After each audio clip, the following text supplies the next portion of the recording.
Paulo, thank you very much for that very kind introduction. And hello, Iris. So I think I have a few slides that if I can just walk through them.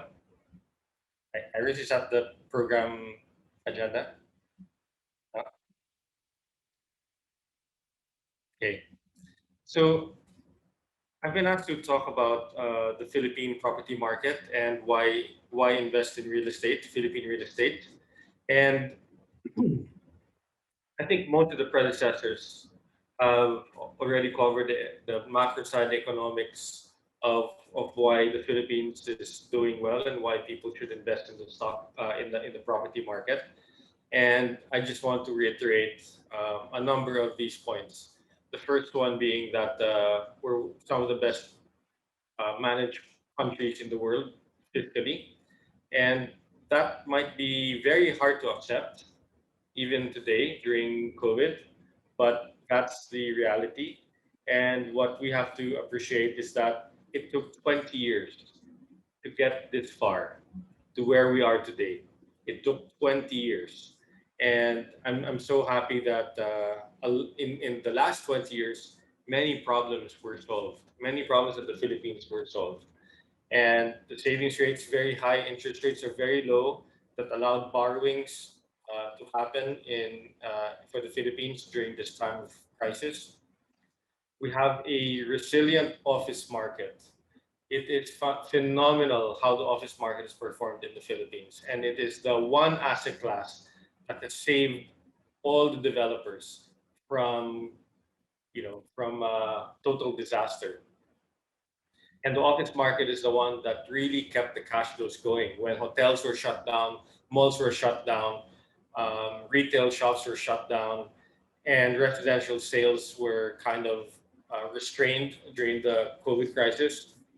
The the office market really kept people going, and that's what saved the economy. In addition to the remittances that continued to flow, we have to thank the 11 million people that are supporting this country, because if not for them, we would also be in economic disaster.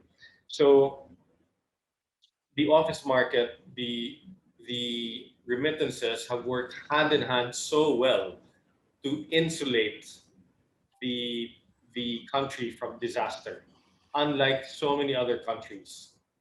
I mean, India is not having a great time. Brazil is not having a great time. Argentina not having a great time. And these are some of the largest economies in the world. Japan is not having a great time. They're very disciplined, and they've managed COVID very well. But despite that, things are very hard.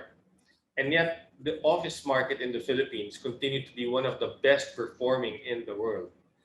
And the net the net new leasing in 2020 ran to about 400,000 square meters, half of that BPO.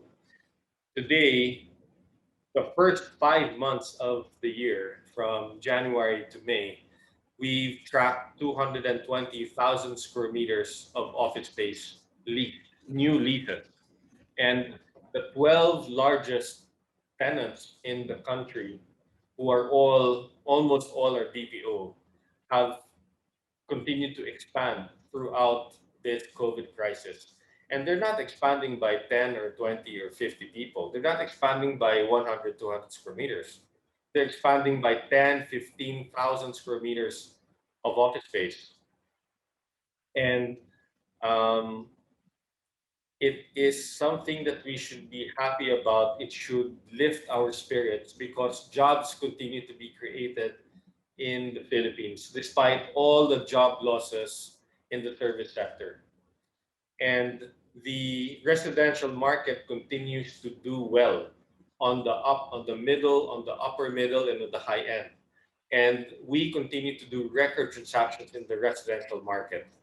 And for you here as residential brokers, be encouraged because this crisis just reinforced the need to invest in real estate. This crisis reinforced that the residential market and the office market are the two best investments anyone can ever make. In addition to that, there's so much infrastructure that's going to be completed in the next 9, 10 months. We've seen the partial, well, mostly completed Skyway 4 extension of San Miguel. We've seen the bridge connecting Bonifacio to Ortigas, but there's many more under construction that will be completed very, very soon. It's just around the corner. And as soon as these restrictions are lifted, we are going to open up to a new Philippines. The tourism industry is decimated at the moment, but I expect that to flourish and to recover at a much faster pace than what many people think. And the missing piece there is Clark, because Clark is going to bring traffic from North Asia into the Philippines and give every tourist a totally different experience coming into the Philippines. Right now, when you're coming to the Philippines, it's a real hassle. You go into NAIA, you go to the traffic of NAIA, the lines in immigration, the lines in the baggage counter. It's a mess. It is overflowing in capacity. It cannot handle the workload, and the relief will come when Clark opens. But Clark will not just be a relief to NAIA, it will mean to many foreigners that actually, if they have a flight to the Philippines, the flight will leave on time and land on time. Actually, you won't need to wait an hour or 30 minutes in immigration, or wait for your bags for an hour, or crawl out of traffic for an hour to cover 2 kilometers. It will be a totally new experience for the general public and for foreigners. And they will say, oh my God, this is the part of the Philippines that I never saw, which is what? 90% of the geography of the Philippines will now open up to foreigners.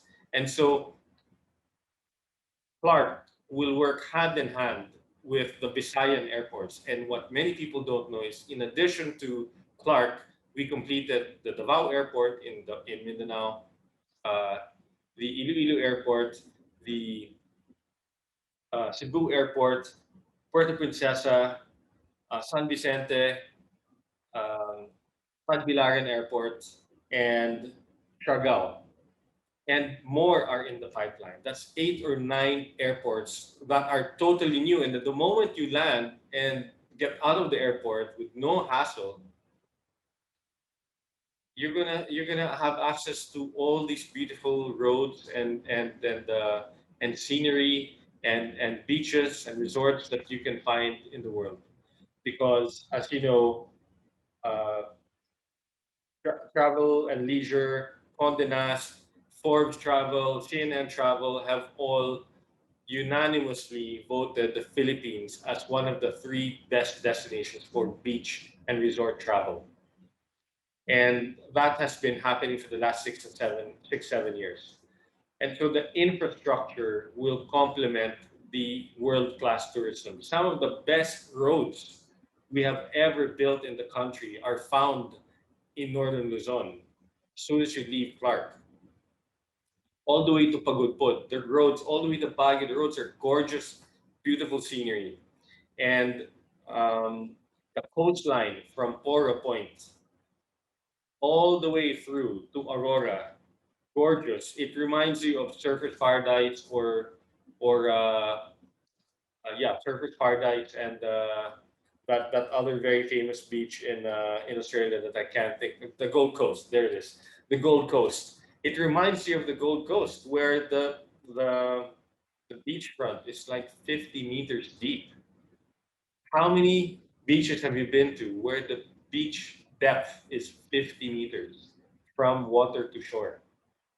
Okay, it's vast and it runs across hundreds of kilometers, and so that alone in northern Luzon is fantastic opportunity. Then you've got Palawan, the most connected geography in the entire Philippines, a small piece of land, and it has 4 operating airports. It potentially will be the most connected island in the whole country. It is currently undeployed, underdeveloped, and I'm excited about that because Palawan to me will be our answer to Phuket, our answer to Bali. And guess what? It's not just about Phuket. Thailand has Phuket and Indonesia has Bali. We have Bohol, we have Ilocos Norte, we have Palawan, we have the Visayan Islands. We've got so many beautiful places in Mindanao, crazy. And for the first time in the world, in all of Philippine history, the foreigners will be able to access the beautiful places much, much better. And then the retail market, frankly, so many people are cooped up in the house too long and they can't wait to get out. In fact, before lockdown, I was, in Poblacion very early in the evening until very early in the morning, and people are just out everywhere. And I've been to the malls, and yes, the traffic is much lower now, but the people who go through the malls today are very committed people. They go in and they actually buy something and they get out. Gone are the people who are just going there for aircon. Gone are the people who will just spend, 100 pesos or 80 pesos for a small cup of coffee or a small cup of milk tea and then sit there for 7 hours feeding off on Wi-Fi, free Wi-Fi. Gone are those people. The people left are the serious people who are spending money and keeping the mall open. Next. And that's going to make a massive recovery. And what will drive that big, big boost to recovery will be the REIT, because right now there are 9 REITs in the pipeline. Right, in the next 12 months, 2 are already existing, but there are 9 in the pipeline, and those are predominantly office REITs. We haven't even seen the retail REIT, which is even larger than the office sector. The office sector is 15 million square meters. The retail market is about 16, 17 million square meters. And the tenant profile, the geographic profile, and diversity is throughout the country. And it's even more compelling to invest in a retail REIT as soon as we get out of COVID. And online retail will just complement that. It will not compete with it. Next slide. And so I encourage everybody to go long in property because look at the last 10 years, 20 years rather, from year 2000, what our country went through every quarter, every year for the last 20 years. You can see in the text above this slide every single negative event that has happened in the Philippines, whether it's a landslide or another calamity, another flooding, another coup d'etat, another assassination, another kidnapping, etc., etc., etc. We have been through so much, and yet in those 20 years, quietly, the economy was being rebuilt. It was being transformed to what it is today. 20 years ago, we were a junk bond. Today, we are a credit worthy investment for the world. Before, in year 2000, nobody can invest in the Philippines because of their criteria for investment. Today, as an investment grade country, so much money is coming into the Philippines despite COVID. And this is what people can understand. And this is why, despite this ocean of bad news, and it's easy to spit out bad news. It's so cheap to talk about bad news. But be encouraged and be motivated by everything that is happening around us. And I'm not making this stuff up. In this whole COVID crisis, so many people have criticized me about this level of optimism that is unheard of in this market. And you know what? I just throw the facts to the faces of people and I say, I ain't making this stuff up. But people refuse to talk about these things. And so I will talk about it. And look, every metric that we have been through in the country in the last 20 years, have been up. Remittances, everyone from the World Bank, IMF, and ADB have been predicting that the remittances will be dented meaningfully, especially in every crisis we've been through in the last 10 years, beginning with the global financial crisis. And even up to the COVID crisis today, these institutions are saying it's going to crash, it's going to crash, and yet it continues to climb. It continues to climb. And so in 20 years, a very consistent, sound-minded DOF, starting with Cesar Purisima, Secretary Cesar Purisima, and today Secretary Sunny Dominguez, who have done an awesome job migrating this country through this COVID crisis. In their efforts and their economic team's efforts, coupled with all the money flowing in through the remittances, money and jobs created by the manufacturing sector and the BPO sector, has created this, a boom in real estate. And what best way can I demonstrate that than by the numbers reflected here with the GDP per capita that's doubled in 20 years. Uh, Remittances went from, what is it, 8 billion to 20 to 30 billion. BPO jobs from 1,000 people employed in year 2000 to 1.3 million people employed today. But best of all, um, Land put up this village called Portofino Heights. And in year 2000, when it was launched, it was doing 11,000 pesos per square meter today. And just look at that number, about touching 100,000 pesos per square meter today. And again, we're not making this stuff up. And this is just one of many examples of Vista's projects that continue to grow as far as investment opportunities are concerned. Next. I want to I will just go very quickly through these slides.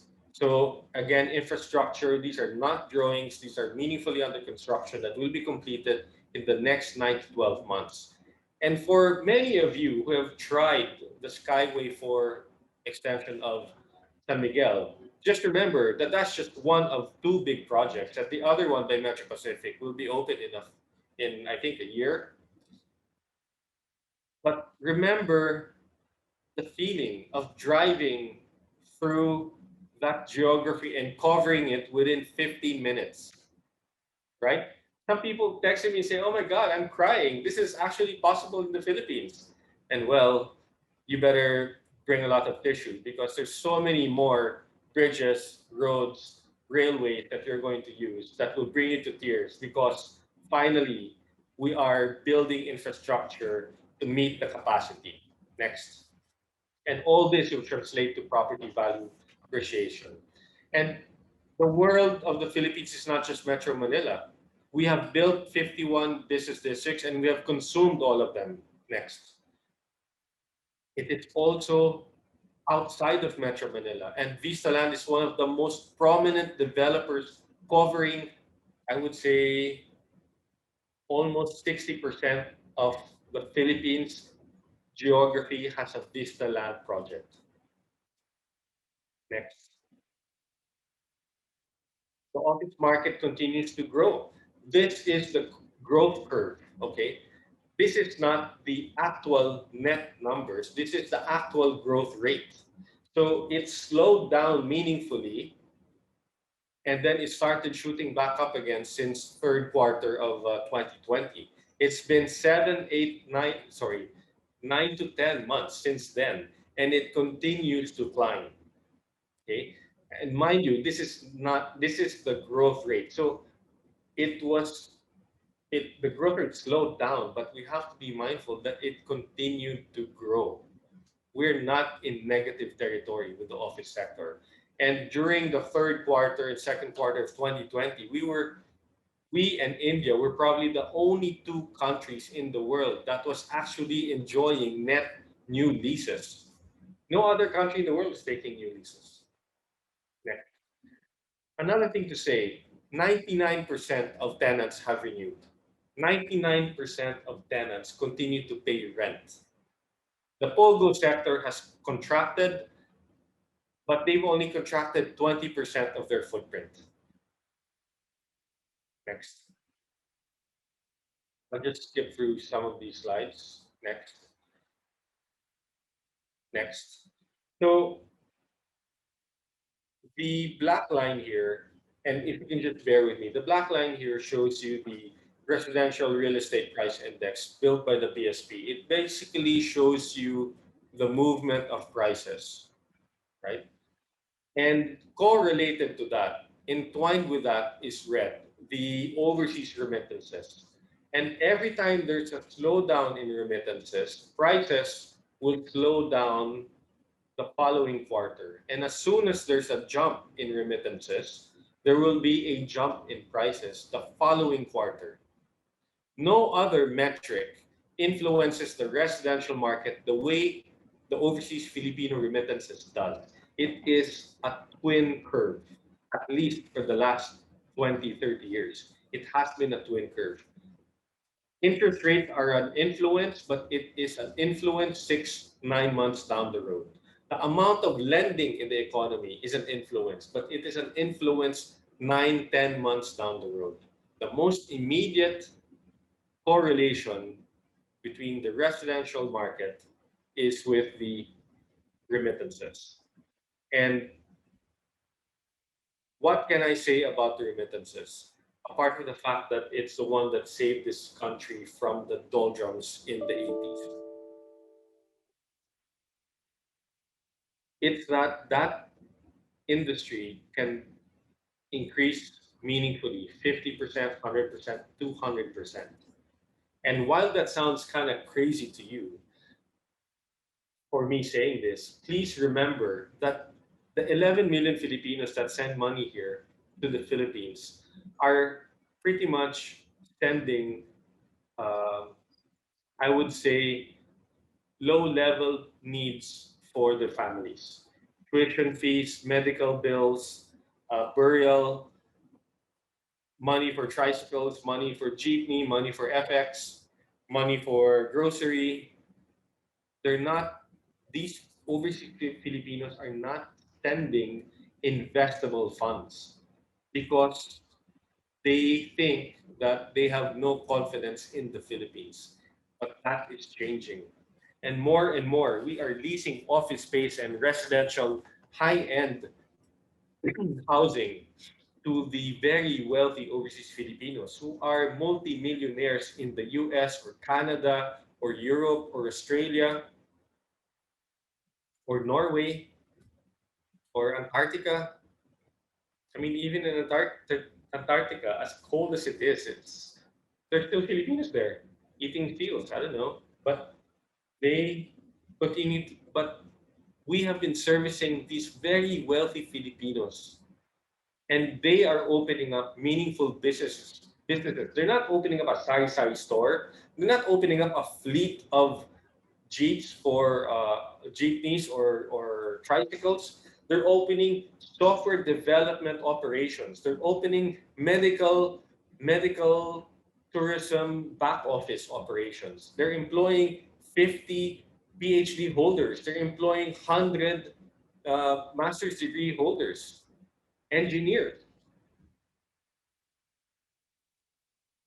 And that's what's exciting. The wealthy Filipinos that are abroad, there's easily 400, 500,000 of these multimillionaire Filipinos who have not even bothered investing in the Philippines because they have not been told all this. All they see is that, oh, human rights violations. Oh, uh, what did he say this time? Whoever that guy is. It's all about that. Nobody talks about the fundamental blossoming of this economy. Next. And that's why we are long in real estate. So this just shows you the units sold, and you can see that it was declining and now it's climbing again. It is not in negative territory. The growth rate is just significantly slower. And people are going to say, what the heck are you talking about, David? Well, I'm going to answer back and say, I'm not talking about 5 or 6 or 10 buildings. I'm talking about 484 different projects across 100 developers, across a quarter of a million properties. That's what we're talking about.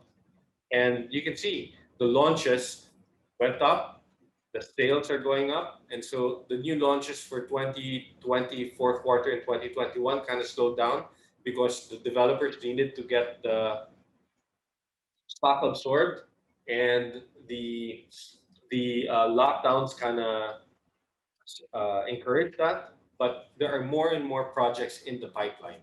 Next. And again, this is pre-sales velocity across 100 developers, across 484, and across 6 price segments. And you can see that most of them are already in recovery phase. Next. Blue shows you how rents in the residential sector have come down.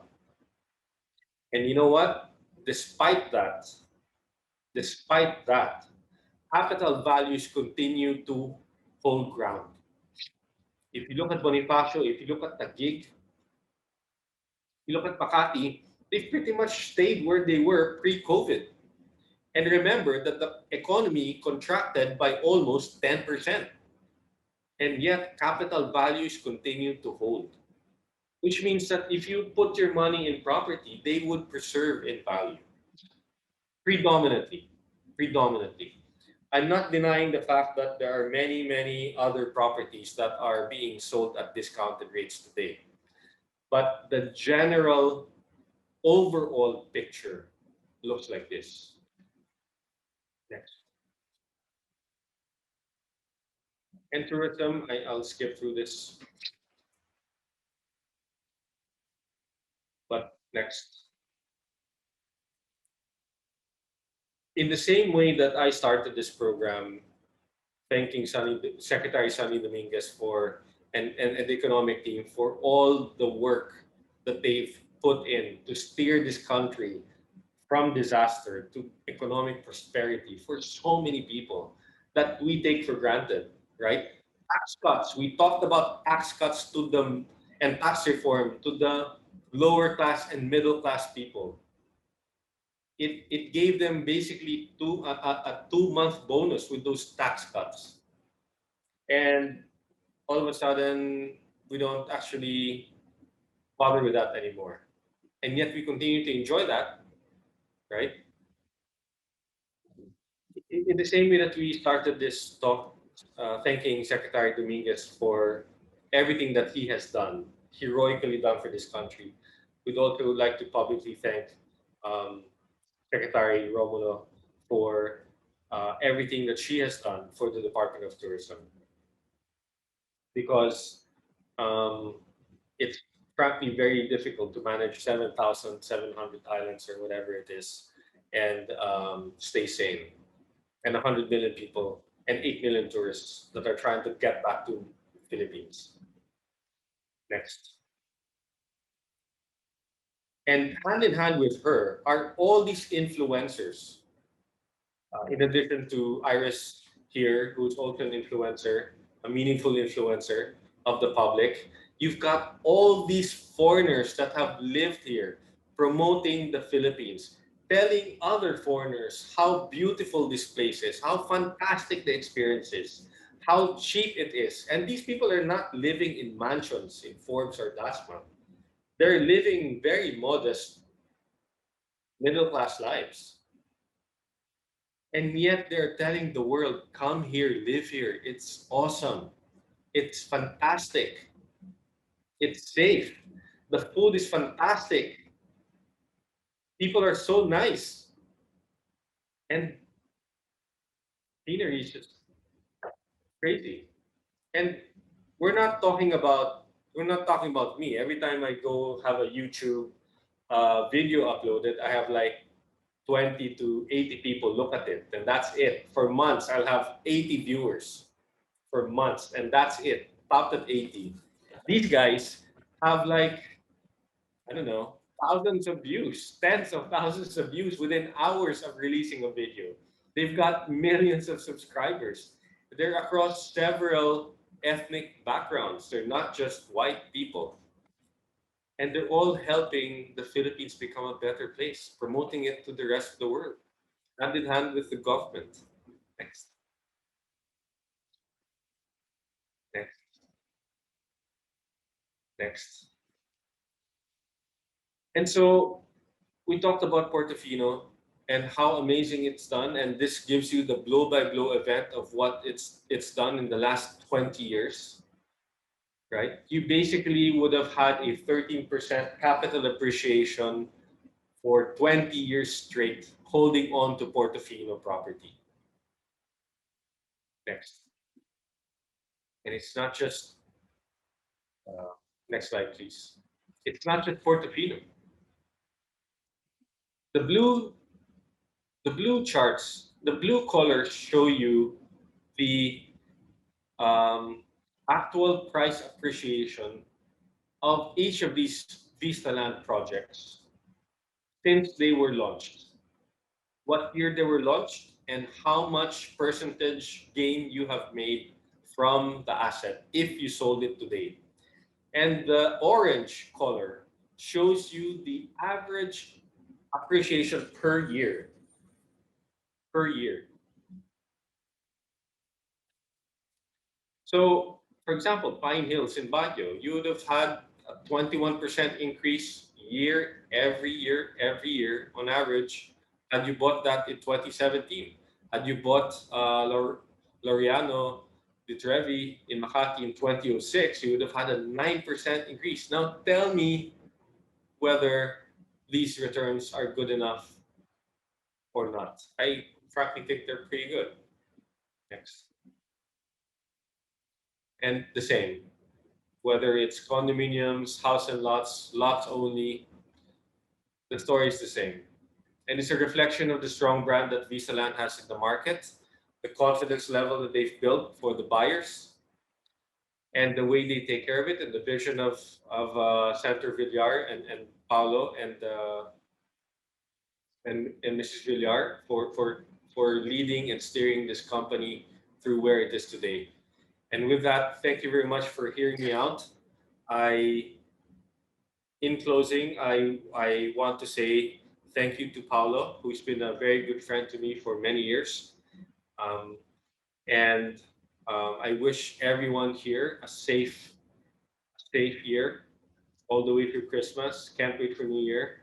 Can't wait for massive vaccinations.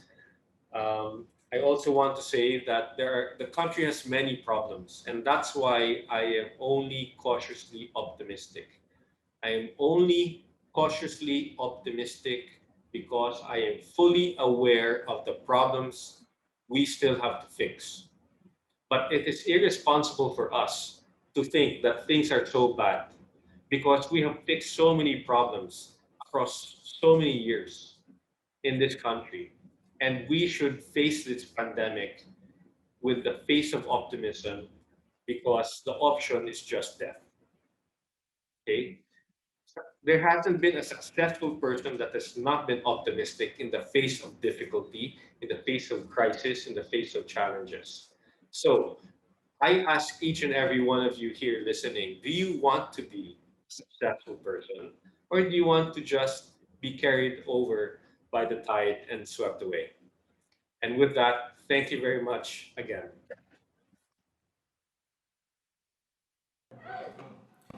Thank you, Mr. David Leechiu, for a very informative presentation on real estate investment. At this point, we would like to introduce our moderator. She is the editor-in-chief of the Philippine Star's property section. She is an economic journalist covering listed companies and conglomerates. She also writes a column, Eyes Wide Open, which comes out on Philippine Star every Monday and Thursday. Ladies and gentlemen, please welcome Miss Iris Gonzalez.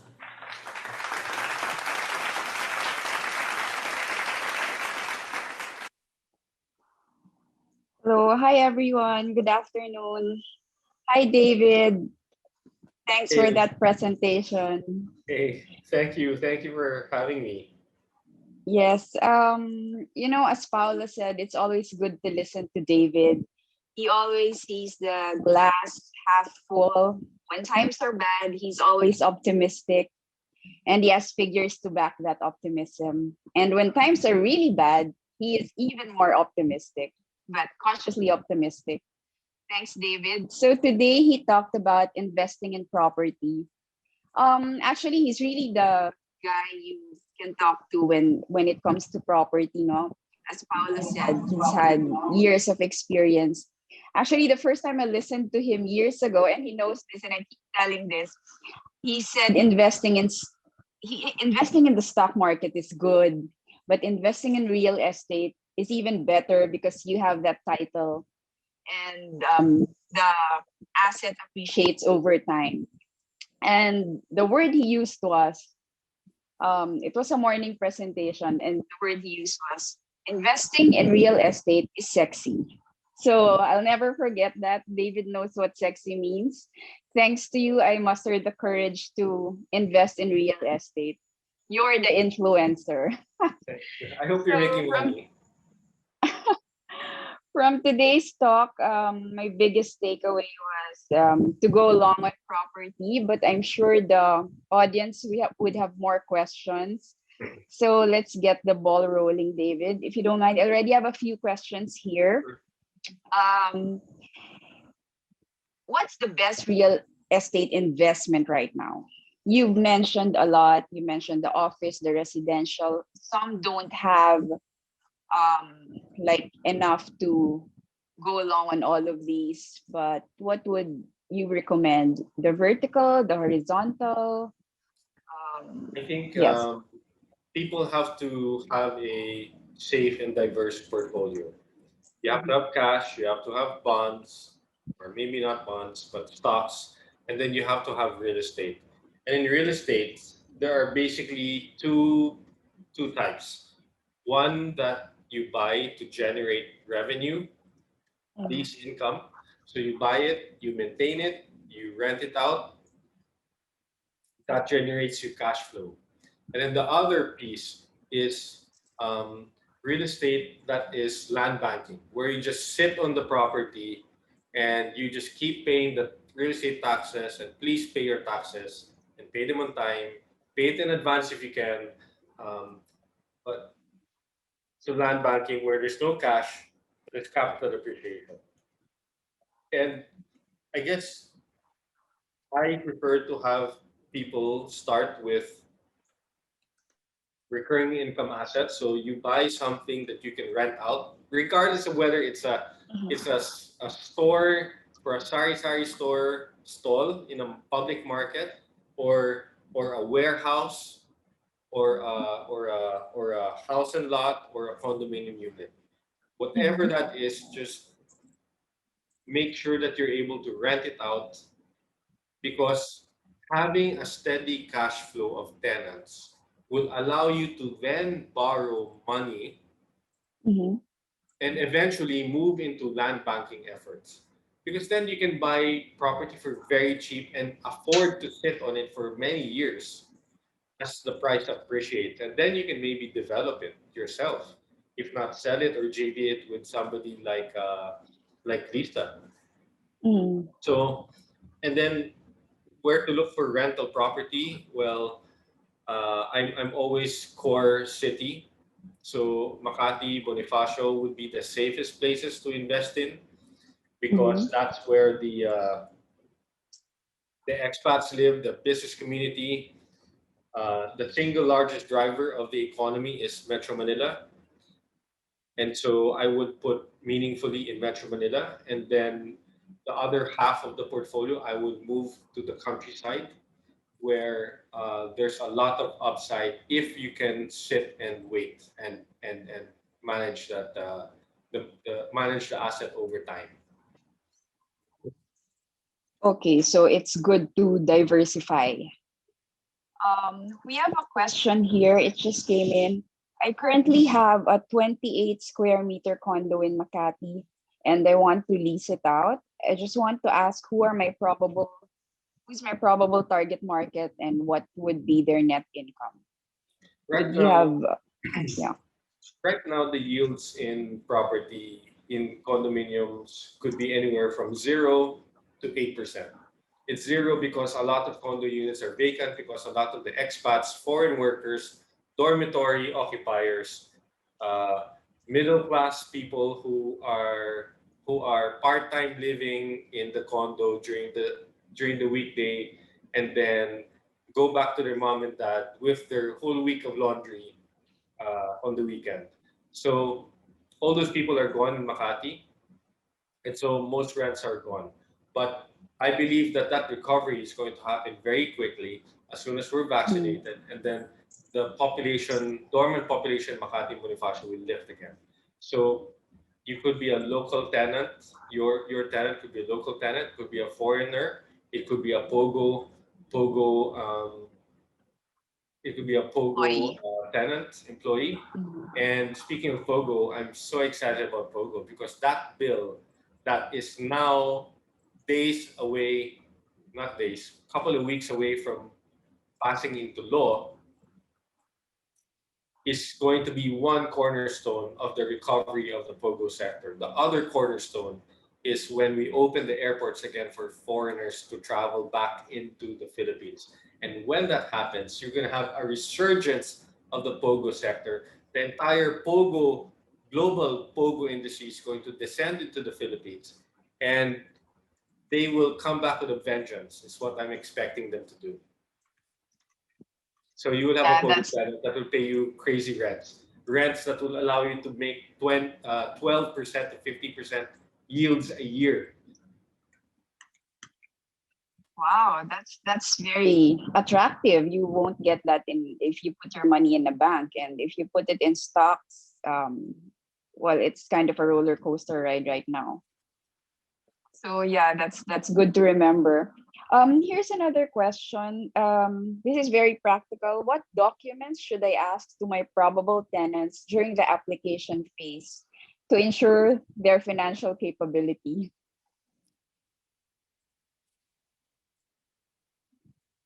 You would like to get a whole year's worth of rent if you can. Oh, okay. So you'll ask So for what? post-dated checks. Well, no. So certain in the high end market, the tenants pay 1 year advance and 2 months deposit.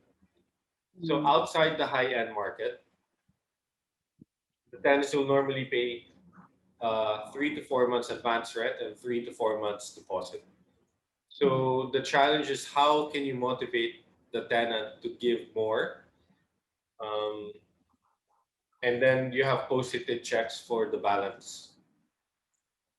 Okay, okay.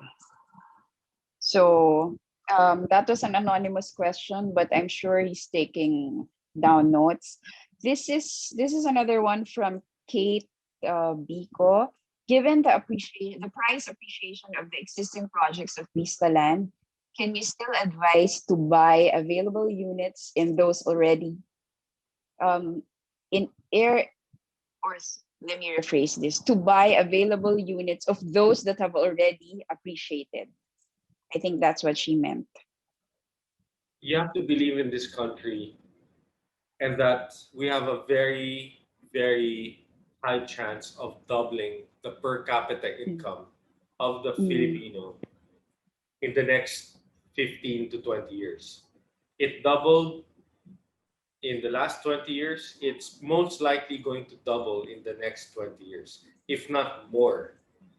And mind you, if we even double it from where it is today, we will just, sorry, if we're able to double it in the next 10 to 15 years or 20 years, just remember that that is where Indonesia is today. And we're Mm. just going to make that journey, you know, 15 years, 20 years from now. Mm. But if you believe that the per capita income is going to double in the Philippines, then you can just buy whatever property you can get your hands on and that you feel comfortable owning, whether it's direct to the owner, developer, or secondary market. Okay. You've answered part of this a while ago in your presentation, but I'd like to ask again because it was raised. When do you think pre-COVID-19 levels? When do you think we'll see the property market return to pre-COVID-19 levels? It depends on different segments. The office sector, different segments of the different geographies of the office sector have kept pre-COVID levels. A number are discounted. Land values are higher than pre-COVID numbers today. Okay, I can go village to village, and most villages, the numbers are higher than pre-COVID numbers. Mhm. And in Punta Fuego, in the entire Batangas Bay area, so Punta Fuego, Tali Beach, Kawayan Cove, um, we have sold property there at 3x, 300% appreciation in Mm. 15 months. From the time that lockdown happened up to today, 15 months have passed, and prices there have tripled in value. It's kind of insane. Hello. Yeah. Um, Here's another question. I own a piece of land in Pavita and would like to have it leased. Where can I access information regarding how much rental fees I can charge? Please write us an email in the website or directly to me, and I'm sure we will answer you. Yes, and for those with similar questions, yes, you can get in touch with uh, Leechiu Property Consultants, and I'm sure you'll get all the answers. Here's another one, David. If I am to invest in a residential property, what should be an acceptable property valuation in terms of percentage? Meaning, how much of your net worth should go into property? Is that the question? Yes, I think that's what you meant. Yeah. Um, some people only own property.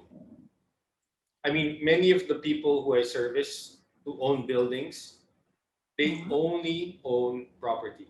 They might have some stocks, but stocks is like 2-3% of their portfolio. Bonds, 1-2% of their portfolio. But the meaningful investment is real estate. I tend to kind of balance things out and have a bit more in stocks. So I would probably have 30%, 40% in stocks. There are times when I was 100% in stocks, and there were times when I was zero in stocks. So I would say you have to, in the journey of investing and building wealth, you need to have the combination of the stock market and the property market working hand in hand. So it has to be diverse. No? I remember you mentioned before, for you to be able to buy property, you should accumulate wealth first, and you can get something like that. Yeah. Yes. Here's another one from Marites Durian. Sir, what is the most basic measurement of investment risk? The interest rate. Uh, The interest interest rate. rate. Okay. The interest rate. For So you have, example, in the early 80s, interest rates were 20%. You can deposit money in the bank, and Citibank will give you 2 times your money 5 years from now. I don't know, Iris, if you remember your mother talking about that in those times, because you're so young, pa, so you probably were not aware of that. But there was a time Citibank had you double your money in 5 years. That's 20% a year. If you had 20% a year and you're giving it to Citibank, and Citibank will give back to you twice the amount in 5 years, what else is there to invest in, right? right. Now interest rates are like, okay, 70% of 1%, Mm. right? Before tax. So the philosophy is that interest rates will drive uh, investments, Investment. and how much should real estate generate? It should generate at least a cash flow of about 5 to 7%. 5 to 7%. Okay. So I guess it's both interest rate and inflation, no? Like if you Yeah. inflation is growing faster than the interest rate or the interest you're earning, then you might as well spend your money or reinvest it elsewhere. Well invested. frankly, frankly, look at the slides that we shared with you earlier, and any of Mhm. and organizers, please, you're free to share the content with whoever you like. But those yields, those capital appreciation numbers are very high. They're meaningfully high than 5 or 7%. Mhm. Well, the 5 to 7% is the cash yield from your investment. Mhm. But the capital appreciation of 9%, 12% a year for 5 years, 8 years, 10 years, 20 years is kind of crazy. Mhm. So Yeah. that's why I've learned from the people who, I mean, I have clients who have been investing since the 80s, early 80s, Mhm. and they They must be always so rich. say property is the best place to invest to beat inflation and to beat inflation. Right. Right. Yeah. That Temperature that boils. that's good to remember, no? Especially even when times are bad. What they said nga, when there's the best time to invest is when there's blood in the streets. Not literally, syempre. Well, they Not probably lit- do mean literally. yeah, when it was first started, I think that was the time of Napoleon, ba? No, I mean, well, A long time ago. Here's another question. This is a tough one. Where's the best location in the Philippines to invest in? Bonifacio. Bonifacio. In Metro Manila, you'd say Bonifacio. Okay. In How about Philippines, in the it's Bonifacio. provinces? In the Philippines, it's Bonifacio. In the whole of the Philippines, it's Bonifacio. Okay. Yeah. In But there are other places. So if you believe in tourism, I would encourage you to do Tangas. I would encourage you to do Palawan. If uh, if you like residential, then um, Portofino and all the villages around.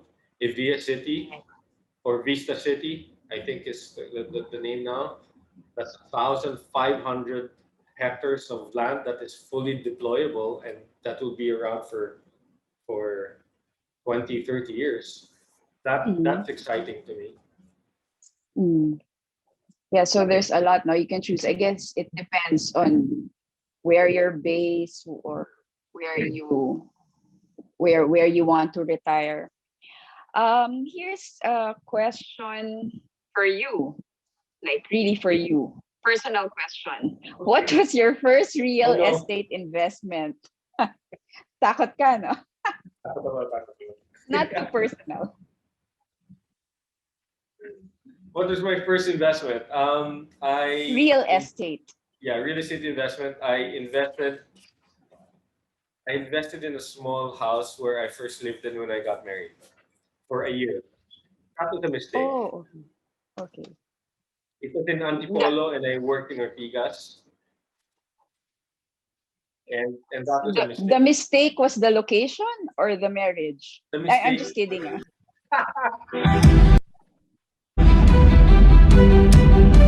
I guess both. What happened?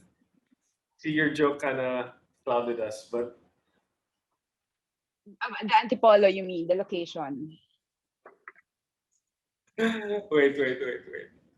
Okay, so it was a mistake. The real estate investment was a mistake because and I'm separated, by the way. But it was a mistake because number one, we borrowed money Mm. to pay for it at a time when I wasn't ready really to borrow money, and I had this false sense of security that my real estate, if I owned my real estate, it's no one can take it away from me, right? It's a misnomer Mm. because Mm. the bank can take it away from you anytime the next month that Mm. you miss your payment, Mm. right? And but it gives you that false sense of security, which is why, in hindsight, I would have put my money in the stock market first, build it to some degree, and then make money there, and then start owning property that I really really like to live in. So when I was there, I worked in Ortigas, Mm. 9 kilometers away, and it took me 1.5 hours to cover that distance every trip. And Mm. then from Ortigas, I got a job in Makati, and my God, my journey went from 1.5 hours to 3 hours each way. So I was spending 5 to 6 hours in the car every day because I was tied up to that house. Oh, yes, yes, yes. And so when I rented the house out and rented somewhere else, I rented for 10 years Okay. or 15 years. The first 10, 12 years, I was renting. And I was owning real estate, but I was renting most of the time. Okay, okay. And it worked for you. Mm. It Okay, worked for me okay. because not being in debt allowed me to put that money in the stock market. And then the money that I put in the stock market that grew, put it back in real estate. And then the money that I made in real estate, put it back in. I mean, it's constantly moving from stock market to property market. And I might be, I'm oversimplifying it, but just that I encourage people to invest in the property market, I also encourage people to invest in the stock market because you need both platforms to really build wealth at the fastest possible way. Okay, okay. Noted on that. Thank you, David. Sorry it got quite complicated, but thank you. Right. Very interesting. Um, my I have my own question. You mentioned 9 REIT properties in the pipeline. I we know some Vista is included, as Chairman Manny Villar said a while ago. Would you are you in liberty to reveal the others? Well, there's Mega World, there's Vista, there's Philinvest, and there's Robinsons. Those are the others that are in the pipeline. So that's uh, five, six. That'll make six, right? The two that are existing plus the four in the pipeline. And then the others I can't really talk about just yet. But they are listed as well, or their sponsors are listed. Their sponsors are listed as well. Okay, Sorry. there's Some are and some are not. okay. Some are, and they're eyeing to do it this year or next year. The next 10 months. Okay, the next 10 months. Um. Okay. Thanks for that. I think we can accommodate just a few questions. I'm checking the chat box now. Here's another one regarding tourism. What can you say about the health protocols implemented by the government now? And if they're making a positive impact to boost our tourism? That's from Emilita Santos. It's very hard to manage 7,700 islands and 100 million very hard-headed Filipinos. So I guess look at it this way. Yes, we have relaxed a lot of it to make it easy. Because if you went to Hong Kong, you would be in quarantine for 21 calendar days. Mm. You fly in here, they will let you sit in the quarantine hotel for 7 to 9 days. That's Mm. one of the most relaxed in the world. There are some who have no quarantine whatsoever, like in the US today. You fly into the US, you don't need to wear a mask. Yeah. Uh, there are some crazy things that we are still doing, like the face shield, right? Right, right. And I don't want to get started on that, but or that or the or the you have to have this weird shield when you are on a bike. I mean, Ah, yes, yes. the plastic The fortress plastic wall, divider. whatever. Yeah. Anyway, whatever. But be comforted by the fact that the quarantine rules are actually a lot less draconian than in other countries. In Australia, they have a military style lockdown. Mm. Okay, if you're in Makati, you cannot leave Makati. Mm. If you're in Quezon City, you stay in Quezon City. You're not going to be 1 foot leaving. You won't even think about looking at the border. That's Australia. Military Yeah. style lockdown. So other countries are very strict, and yeah, ours is, well, it will always be, I don't know. I mean, there will always be complaints, but I think we're trying. The Yeah. tourism secretary and the IATF, they're trying whatever is doable. We have the last two questions. Thanks for that, David. Is it advisable or an advantage to acquire a property from a unit forfeited by a bank? Depends, because sometimes it takes a while to fix those problems. And as you fix those problems, it could take, I don't know what the problems are, but in some instances, it could take a few weeks, which is good, Mm, easy, a few months, which is tolerable. Some of these mm, cases could take years. Again, I don't know what the case is with the bank, right? It could be a simple mm, foreclosure, it could be a simple loan. I don't know what it is. But you have to understand that when you buy something that is very cheap, mm, because you're discounting it because of all the problems. Well, just remember that the time it takes you to fix all those problems, you're so busy fixing all those problems that you're missing out on so many opportunities, right? And right, right. I I like to keep things very simple. I don't like drama in any aspect of my life. I don't like drama. You know, I don't like problems. I like things that's simple. And so, because simple is easy, simple is transparent, and therefore you can operate on it. So I'm happy to pay the premium for simple.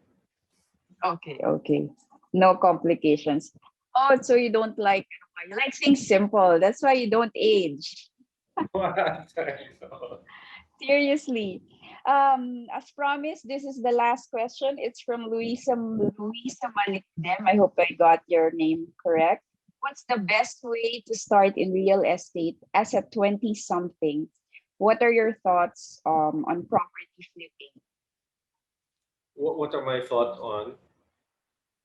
Flipping properties. You buy, I guess you buy and sell. You- Um, you can buy and sell if you like, but it really depends on how much money you have. If it's below a Mm, certain threshold, let's say if it's below 2 million pesos, to speculate mm. in real estate at 2 million pesos uh, might be Too risky. uh, unscalable. It might be Oh, inefficient. okay. It's inefficient. Inefficient. Okay. Okay. So you buy and then rent, buy and Okay. rent. Which is why if it's 2 million or below, I would frankly just advise you to go invest in the stock market, flip the stock market, and then sell, and then move that money into the property sector, and just keep Okay. Okay. in out in out in out. I'm oversimplifying it, Yeah. but again, in the journey of wealth creation, you will be much better off having land and stocks at the same time. Stocks at And the same time. if I may say, Senator Manny Villar did it exactly that way. Look at Mm. the number of publicly listed companies that the Villar family own, in addition Mm. to all the land that they own, Right, right. Yes, which yes. propelled them to be the richest person in the Philippines.